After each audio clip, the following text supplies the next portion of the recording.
permite reconocer nuestra personalidad y mediar entre nuestros deseos y los valores. Y cuando eso está mediado, pues es bueno, porque existen ego positivo y egos negativos. Entonces, y por ejemplo, un ego positivo es cuando te impulsa a alcanzar metas, y uno negativo es el que antepone tus propios intereses a los demás, porque su autoestima es de una tendencia a estar demasiado centrado en uno mismo. Eso es a lo que siempre decimos el ego, ¿sí? A la persona egocéntrica o con mucho ego. Y otra definición es la identidad que una persona tiene de sí misma y la forma como se relaciona con el mundo. Entonces, bueno, las lecturas para compartir hoy es 2 Corintios, los capítulos 10 y 11. Entonces, aquí Pablo enfrenta a los pseudoapóstoles o a los superapóstoles que están desprestigiándolo y poniendo su ego por encima de todo. Eso era lo que hacían los superapóstoles. Hablaban mal de Pablo, ¿no? Y querían hacerle creer a los creyentes otras cosas diferentes a lo que ellos habían enseñado sobre Cristo. Pablo les desenmascara y los confronta con un lenguaje gráfico y con tono vehemente, animando a los corintios a no seguir los pasos de estos falsos enviados y seguir así el ejemplo de Jesús, poniendo su yo en función de Dios y no como centro de su existencia.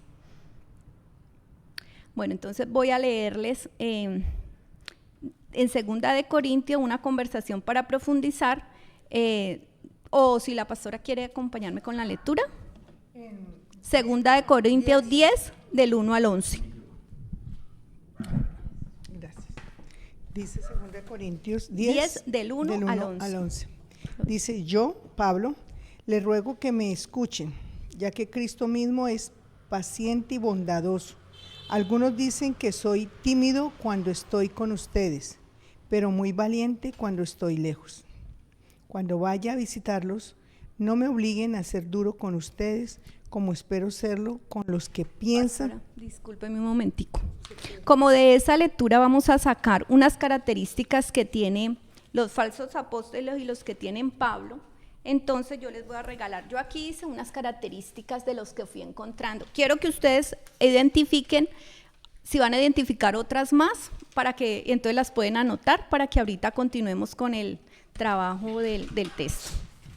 Si quiere, vuelve a repetir, pastora, para que ellos logren identificar las características de los falsos apóstoles y las características de Pablo, que las vamos a encontrar en esa lectura. Dice así: yo, Pablo, les ruego que me escuchen, ya que Cristo mismo es paciente y bondadoso. Algunos dicen que soy tímido cuando estoy con ustedes, pero muy valiente cuando estoy lejos. Cuando vaya a visitarlos, no me obliguen a ser duro con ustedes, como espero serlo con los que piensan que nosotros vivimos como la gente del mundo. Es cierto que vivimos en este mundo, pero no luchamos como los seres humanos que viven en él. Las armas con las que luchamos no son de este mundo, sino que tienen el poder de Dios para destruir las fortalezas del enemigo. Con nuestras armas también destruimos los argumentos de los que están en contra nuestra y acabamos con el orgullo que no le permite a la gente conocer a Dios. Así podemos capturar todos los pensamientos y hacer que obedezcan a Cristo. Una vez que estemos seguros de la completa obediencia de ustedes, estaremos listos para castigar cualquier desobediencia. Fíjense en los hechos que tienen frente a ustedes. Si alguien está convencido de que pertenece a Cristo, entonces debe entender que, al igual que Él, nosotros también pertenecemos a Cristo. Tal vez insisto un poco más de lo debido en la autoridad que nos dio el Señor, pero no me avergüenzo porque Él nos dio esta autoridad para ayudarlos a ustedes, no para causarles daño. No quiero que piensen que los trato de asustar con mis cartas. Algunos dicen: las cartas de Pablo son duras y causan una fuerte impresión, pero en persona se ve débil y su manera de hablar no infunde respeto a nadie. El 11. Y el 11 dice, los que dicen eso deben entender que no hay diferencia entre los que escribimos cuando estábamos lejos y lo que hacemos cuando estamos con ustedes. Y complemento con el versículo 15 que dice, no tenemos ninguna intención de alabarnos indebidamente por el trabajo que otros han hecho. Al contrario, esperamos que a medida que su fe vaya creciendo, también crezca inmensamente nuestro trabajo entre ustedes. Entonces, allí nos pide hacer un análisis entre las cualidades, las características que tienen los falsos apóstoles y lo que tiene Pablo. Yo hice una lista ahí, no sé si alguien encontró otra diferente con el tema de la lectura. Osado. Uh-huh. Ajá, sí. Creo que la versión que le dio es valiente. Valiente, ajá, sí. Pero muy valiente cuando estoy lejos. Uh-huh.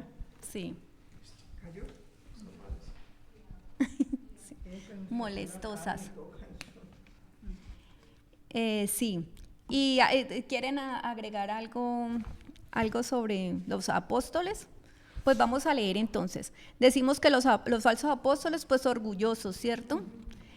No quieren escuchar, se alaban a sí mismos, tienen desobediencia, son rebeldes, engañan a la gente, la esclavizan y pues la explotan, ¿no? Porque además pues cobran por lo que ellos hacen. Y, exacto. Y Pablo pues tenemos humildad, paciencia, bondad, obediencia, no presume del trabajo, no se alaba a sí mismo, sino que al contrario, todo lo que hace es glorificando al Señor, no cobra por enseñar, se preocupa por los otros, tiene conocimiento y es valiente y persistente. Esas serían como las características que se definen aquí. Entonces dice, la pregunta que viene de acuerdo a esa lista es ¿cómo nos vemos reflejados en estas tablas? ¿Ah? De las dos tenemos, ¿cierto? De las dos, sí. Un poquito de todo. Sí. Sí estamos grabando. Tenemos orgullosos, a veces somos humildes, tenemos bondad, desobediencia al Señor, porque pues a mí explotar no, engañar a la gente tampoco, alabarme a mí mismo, muy mínima parte hay veces. Porque siempre digo que cada uno es profesional en lo que se desempeña. Paciencia, no, poco. Entonces sí, tenemos de los dos. Sí, es verdad. Bueno, ¿alguien más quiere compartir? Yo me veo esclavizada y es, por lo general, nos esclavizamos de nuestros propios temores, ¿cierto? Y también portamos un ego al no rendirnos completamente al Señor, porque tenemos momentos que actuamos muy separadamente de Él, porque aún sabiendo las cosas que Él espera o lo que deberíamos estar haciendo, nosotros siempre, por el temor, el miedo, la angustia que nos producen situaciones, actuamos esclavizados de ese sentimiento y nos falta tener esa fe o esa confianza. No siempre, pero sí hay momentos en que uno pierde la esperanza. Y entonces ahí se esclaviza, uno se esclaviza a sus sentimientos. La otra pregunta es, ¿qué podemos hacer para parecernos más a Pablo?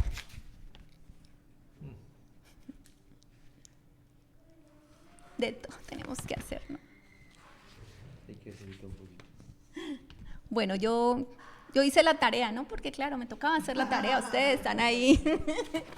Yo digo, para parecerme más a Pablo, pues lo primero es como tener un mayor conocimiento en la palabra, obedecer al Señor, ser su discípulo de verdad y servir sin presumir de uno mismo. Y mucha valentía, porque pues Pablo era muy valiente, pues ya ahora más adelante vamos a ver todos los sufrimientos que pasó Pablo y a él nada de eso le impedía. Él estaba tan seguro en el Señor que sabía que lo que él hiciera siempre el Señor iba a estar allí apoyándolo. Y eso es lo que nos falta a nosotros, no lo que decía yo, nos esclavizamos precisamente por eso, porque nos falta esa confianza de que el Señor es el que está haciendo, de que Él es el que obra y tiene el control de todas las situaciones. Que nos falta la dependencia de Dios. La total dependencia. Eso la da la fe y el conocimiento de su palabra. Ajá, exacto. ¿Cómo defines una vida basada en el ego propio? Como lo que estábamos diciendo ahora de una persona egocéntrica, con un ego alto. Bueno, está centrada en uno mismo, esclavizado de sus propias emociones, dependemos de nosotros mismos, de nuestras capacidades, y por eso somos frágiles en los momentos difíciles, incapaces de confiar y descansar en Dios, que hace que nuestra vida sea más llevadera con esperanza, fe y amor.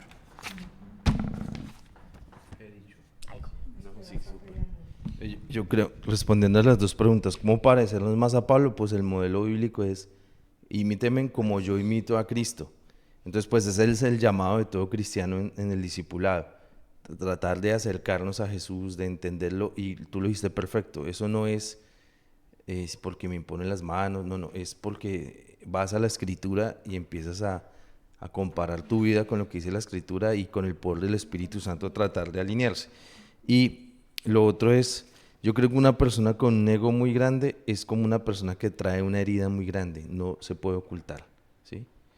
Y eso termina notándose, o sea, todo el mundo termina sabiendo que pues la persona, y normalmente una persona con un ego grande es molesta en un lugar, o sea, la persona llega y todo el mundo dice como, no queremos estar acá, estábamos tan felices antes de que él llegara, y eso se nota, porque es como una herida grande. Tiene heridas emocionales. Seguramente. Una persona egocéntrica.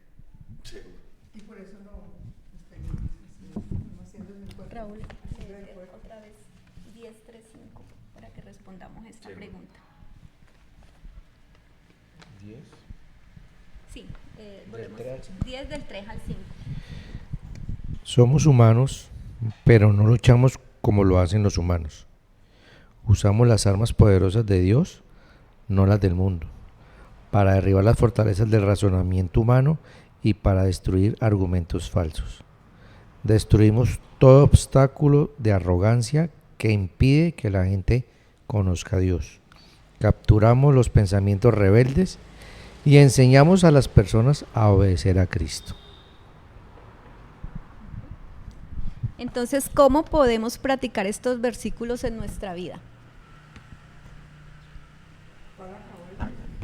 10 del 3 al 5. 10 del 3 al 5. Que aunque estamos en este mundo... De hecho la escritura lo dice, ¿no? O sea, estamos en el mundo, pero la idea es, aquí dice, somos humanos, pero no luchamos como lo hacen los humanos. ¿Ya? La lucha de nosotros es en oración. Y muchas veces yo le digo a mi hija eso, yo le digo, hija, podemos estar en el mundo, pero no, la idea es tratar o no hacer parte del mundo, porque si bien es cierto, yo no puedo meter a mi hija en una urna de cristal, porque, ¿sí me entiende? Uno tiene, bueno, en el trasegar de todos estos años en el cristianismo, yo he notado personas que lastimosamente se han alejado de Cristo, de su obra, porque encontraron, o sea, se estrellaron contra el mundo y no supieron reaccionar y se quedaron allí.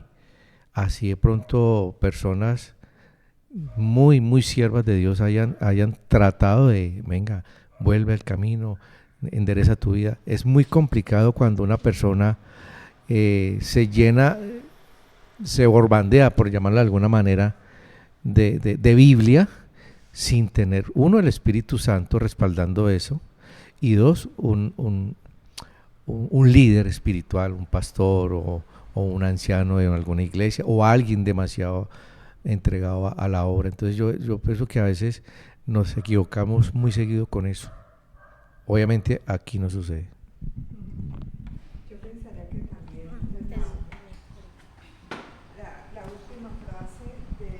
Versículo 5, creo que con esa frase podemos responder la pregunta, ¿cierto? Llevando cautivo todo pensamiento a la obediencia a Cristo.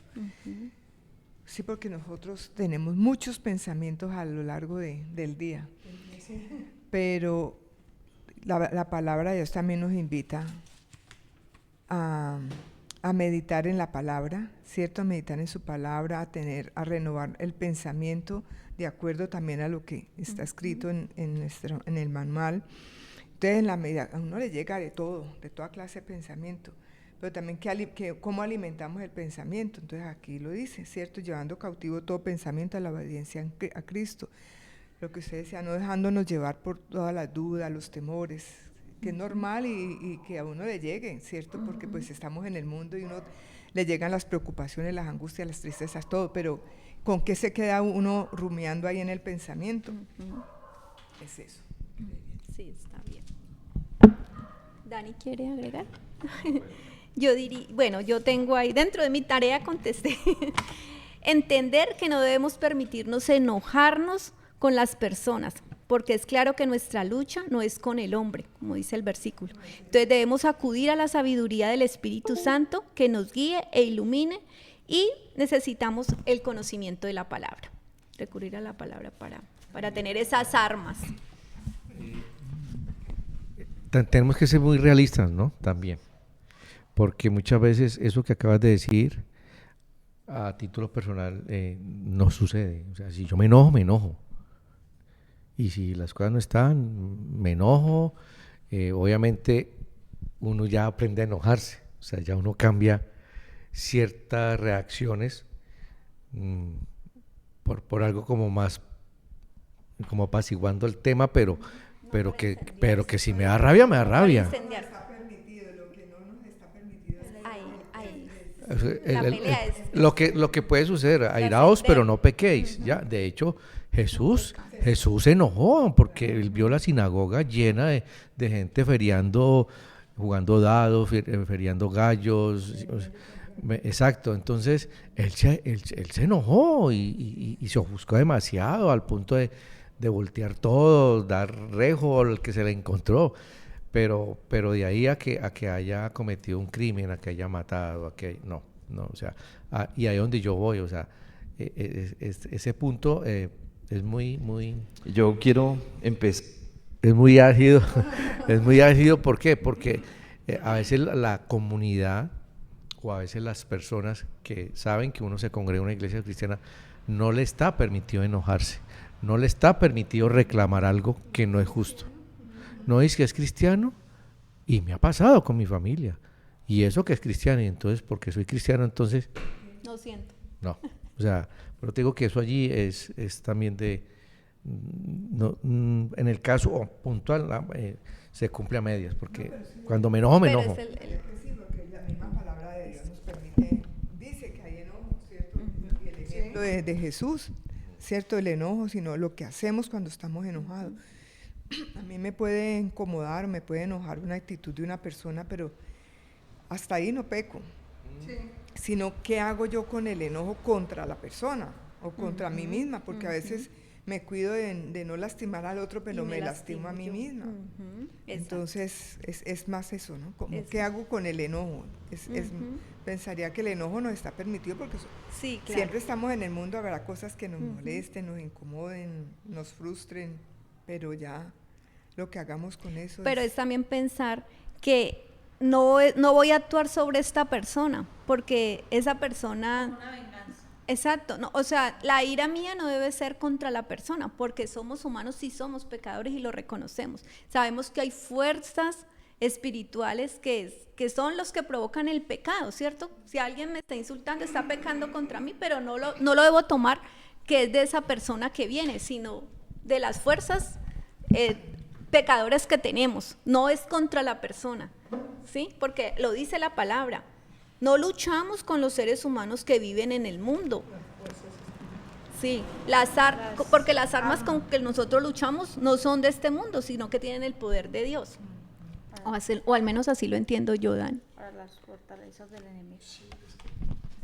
Digamos que en la cultura popular evangélica este texto lo relacionan mucho con una interpretación de guerra espiritual, entonces hay todo un imaginario de nombres, demonios, categorías y bueno, una cosa complejísima que no está en la Biblia.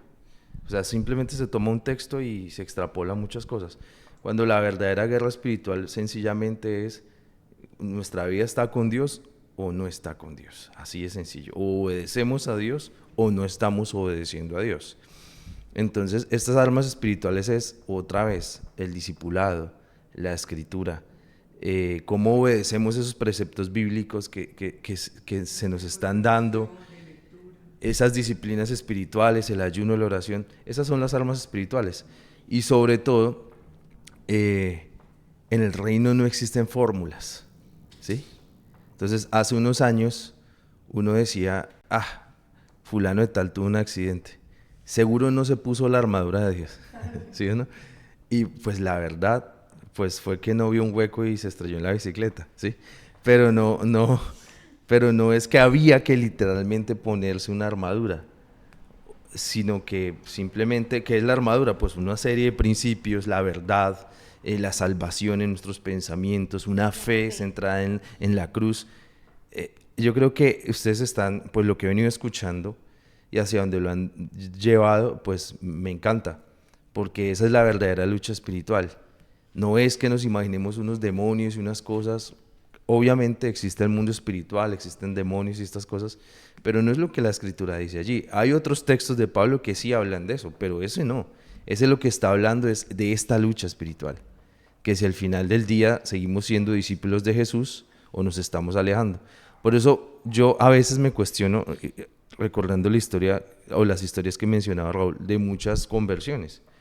O sea, nosotros valoramos es, como hay una cultura cristiana y pues que la fomentan más las redes sociales, y es que se valora muchísimo la plataforma, el talento de una persona para comunicar un mensaje, para orar de cierta forma, porque es un músico talentoso, entonces decimos es cristiano, es ungido, pero a veces cuando uno habla con personas, eso ha pasado, recuerdo personas muy talentosas en plataforma, grandes músicos y tal, y uno se da cuenta y están ahí, quién sabe por qué. Se los digo, hoy un gran amigo pues es cristiano, pero en su momento era satanista y tocaba batería en una iglesia, ¿sí? Porque pues lo invitaron. A ese nivel hemos llegado, por su talento, pero no por su carácter cristiano. Ok. Bueno, voy a leerles del capítulo 11, del versículo 16 al 33. Pablo cuenta sus sufrimientos. Yo digo de nuevo, que nadie piense que soy un tonto, pero si piensan que lo soy, acéptenme entonces como un tonto para que yo también pueda presumir un poco. Al presumir de mí mismo con tanta confianza, actúo como un tonto y no con la autoridad del Señor. Mucha gente presume de su vida en el mundo, entonces yo también seré presumido. Ustedes son inteligentes, pero con gusto soportan a los tontos. Yo sé que tendrán paciencia porque ustedes soportan a quienes los esclavizan y los explota. Tienen paciencia con quien los toma bajo su control. Son tolerantes también con los que se creen mejores que ustedes y hasta con los que les dan bofetadas.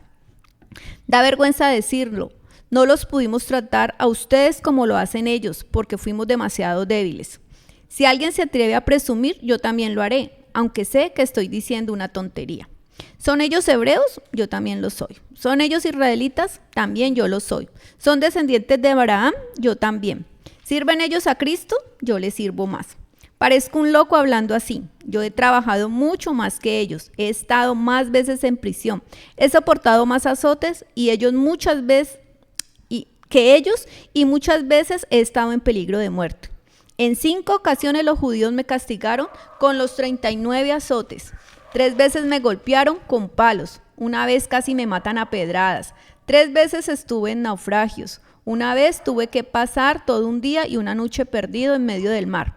He viajado de aquí para allá continuamente. He estado en peligro en los ríos, en peligro de ladrones, en peligro por causa de mis compatriotas y de los que no son judíos. También he estado en peligro en las ciudades, en los desiertos y en los mares. He estado en peligro por causa de falsos hermanos. He hecho trabajos duros y fatigantes. He pasado muchas noches sin dormir. Muchas veces he sufrido hambre y sed y he tenido que soportar el frío sin tener con qué cubrirme. He tenido muchos otros problemas y sobre todo tengo siempre una gran carga, la preocupación diaria de todas las iglesias. Cuando alguien se debilita, me siento débil y cuando alguien hace pecar a otro, me molesto mucho. Ahí está la... Si tengo que enorgullecerme de algo, me enorgulleceré de las cosas que muestran mi debilidad. El Dios y Padre de nuestro Señor Jesús, quien es bendito por siempre, sabe que no estoy mintiendo. Cuando estuve en Damasco, el gobernador del rey Aretas ordenó poner guardias en las puertas de la ciudad para arrestarme. Pero hubo quienes me pusieron en un canasto que bajaron por una ventana de la muralla de la ciudad y así pude escapar del gobernador y salir de esa ciudad. Entonces ahí podemos observar pues todas las dificultades por las que pasó Pablo. Entonces,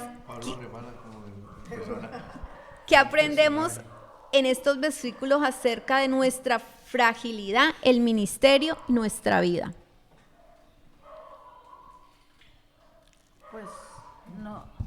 Pues no desfallecer así tengamos mucha adversidad, porque Pablo luchó y así se le presentarían varias situaciones, él siguió luchando. Entonces no desfallecer, persistente. La pastora iba... Y mire que de verdad uno mira el ministerio de Pablo tremendo por todo lo que pasó, ¿no? Y nosotros a veces nos quejamos de las poquitas cosas que vivimos. Sí. Y nos quejamos y muchas veces vamos a la presencia de Dios y dice, Señor, ¿hasta cuándo este sufrimiento? No, lo que a nosotros nos ha pasado no es nada comparable a lo que vivió Jesús, a lo que vieron sus apóstoles. Cada uno tiene una historia que contar, entonces es tremendo porque Pablo lo sufrió y nosotros debemos, como él lo decía, si copian de mí es copiar de Jesucristo, porque él vivía lo que hizo Jesucristo, era la copia de Jesucristo. Entonces, no quejarnos tanto e imitar a Cristo. Excelente. ¿Alguien da más? Está perfecto, sí. Sí, eso pensaba yo pensaba y digo, realmente nosotros somos muy acomodados.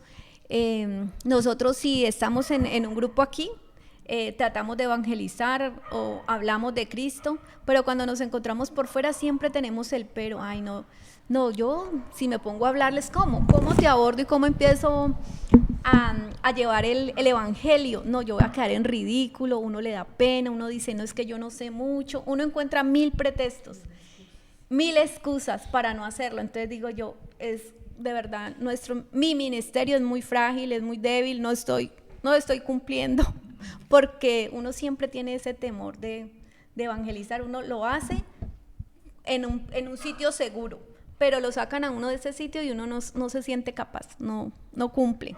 Y viendo todas las cosas que Pablo por las que enfrentó, todo lo que hacía, entonces uno realmente no es un buen cristiano. No somos cristianos, como Dios quiere. Bueno, sigue la otra pregunta. El versículo 30. Fijémonos en el versículo 30 de las que acabé de leer, ¿no? ¿Lo tenés ahí? Sí. Si tengo que enorgullecerme de algo, me enorgulleceré de las cosas que muestren mi debilidad. Entonces dice así, fijémonos en ese versículo. Fijémonos en el versículo 30. ¿De qué manera vivimos en la misión en nuestras vidas así?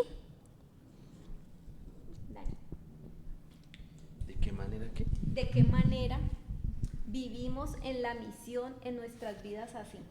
Ah, ok. Y la segunda es cómo somos bendecidos y qué aprendemos en estas circunstancias. Listo, pues la palabra clave del versículo 30 es debilidad, ¿sí? Entonces, cuando Pablo, o describen a Pablo, o se describe Pablo en 2 de Corintios,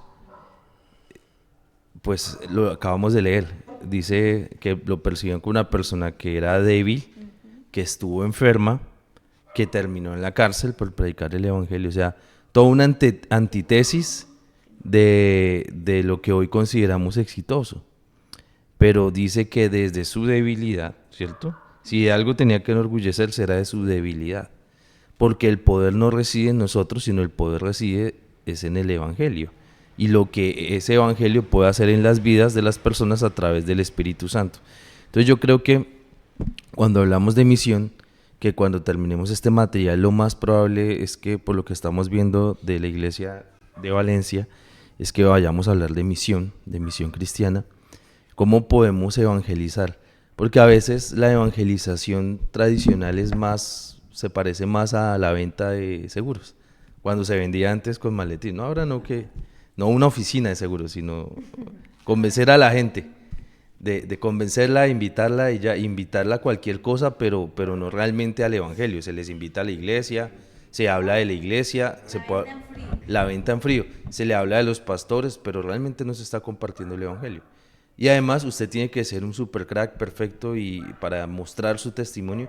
Su testimonio es bueno, pero no es lo más importante siempre es el evangelio. Entonces, esto nos motiva a que personas que, por ejemplo, están pasando por una enfermedad puedan predicar el evangelio. Y recuerdo mucho la historia de una pastora, Holly Wagner, que ella pues tuvo cáncer, como muchas personas, y pues en esa sala de quimio o lo que fuera el procedimiento, pues aprovechó para compartir el evangelio. Y ya, o sea, sin misterio.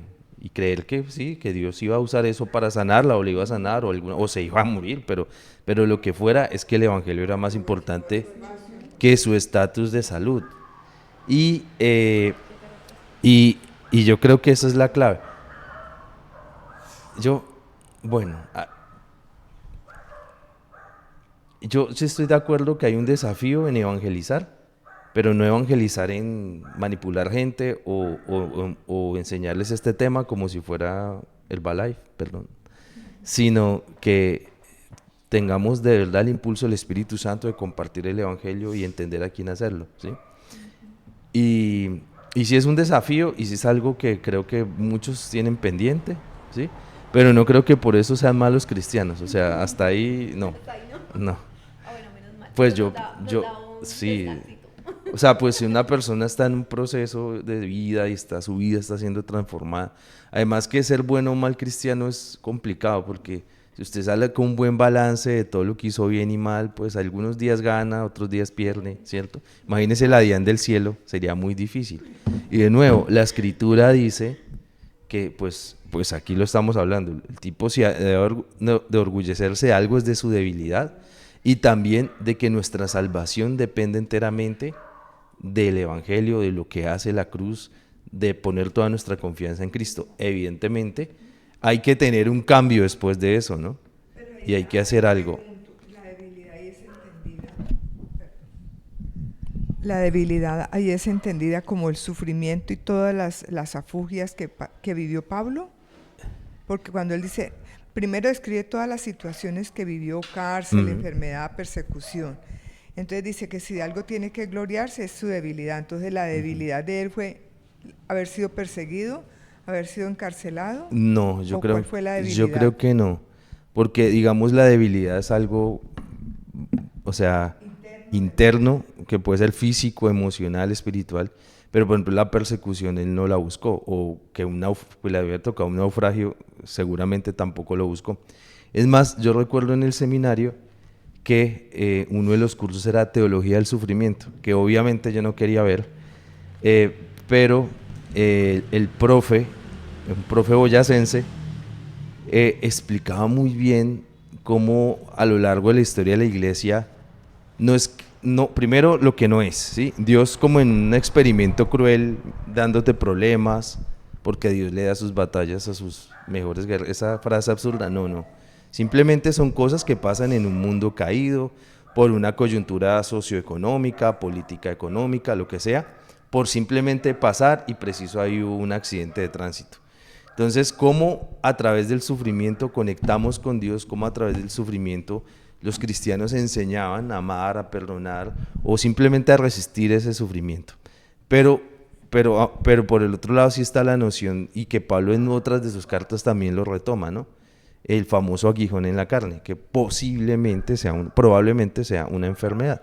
Entonces yo sí considero que bíblicamente hay dos asuntos diferentes. Uno es el sufrimiento, que al estar todos en un mundo caído, pues todos pasamos de alguna u otra forma por sufrimiento.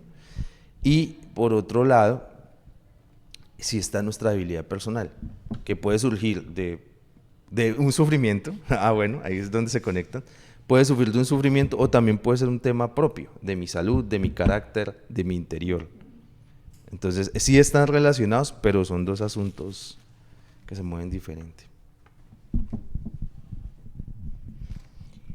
Yo había contestado, seguros de que por las situaciones, aflicciones, problemas, las pruebas que tenemos en esta vida, que Dios no nos deja solos. Él está en medio ayudándonos, fortaleciéndonos y transformándonos en lo que Él quiere.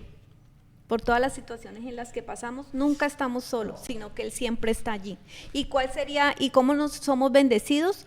Porque nuestra fe, que se pone a prueba con cada situación, cada aflicción, cada problema que tenemos, aumenta, lo que nos lleva a desarrollar la obediencia y ser constantes en esa fe. Esa es como la bendición.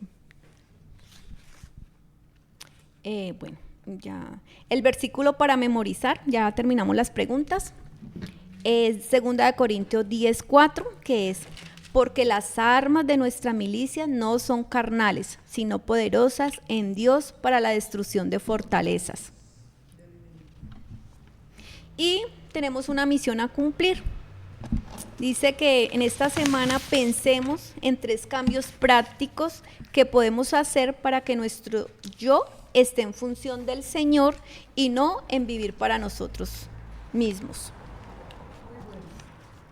Yo les quiero hacer, aquí hay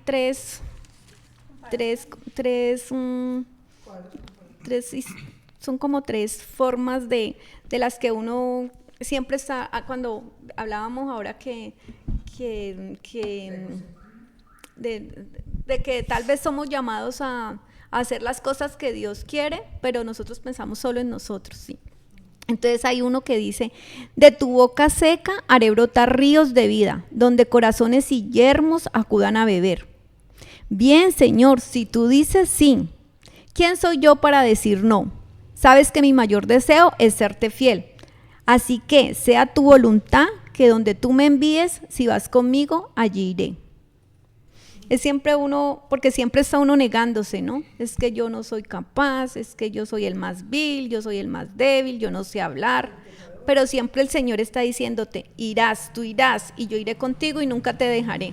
Entonces es como que siempre estamos nosotros evitando, pero no debemos evitar, porque si Él nos está hablando y nos está mandando, es porque somos capaces de hacerlo y nunca estaremos solos. Entonces de ahí viene la tarea, ¿no? Pensemos en 3 cambios prácticos que podemos hacer. Tratar de evitar todas estas cosas que tenemos en nuestra cabeza, que no sé, no puedo, todavía no conozco la escritura, no soy valiente, soy tartamuda, me da pena el público, todas estas cosas. Porque si el Señor te lo está diciendo es porque puedes, no lo vas a hacer solo, Él está con nosotros. Y entonces ya terminamos, oramos. Gracias, Señor, por esta palabra, gracias por esta maravillosa noche, Señor, que nos has reunido a recibir de ti, Señor, de tu Espíritu, de lo que nos has hablado a cada uno. Permite que esta palabra no se nos vaya, Señor, sino que la podamos entender y poner por obra, Señor. Quita de nosotros el egocentrismo, Señor, que no actuemos pensando en nosotros y en lo que queremos, en lo que deseamos, sino que sea tu Espíritu el que tome el control de nuestra vida, que podamos hablar lo que tú quieres que hablemos, hacer lo que tú quieres que hagamos, Señor. Queremos ser una extensión de tus brazos para ampliar tu reino en este mundo. Te amamos, te bendecimos, glorificamos tu santo nombre. En el nombre de Jesús hemos orado. Amén. Amén. Muchas gracias a los que nos acompañaron, si es que hay personas, hasta el domingo. Feliz noche.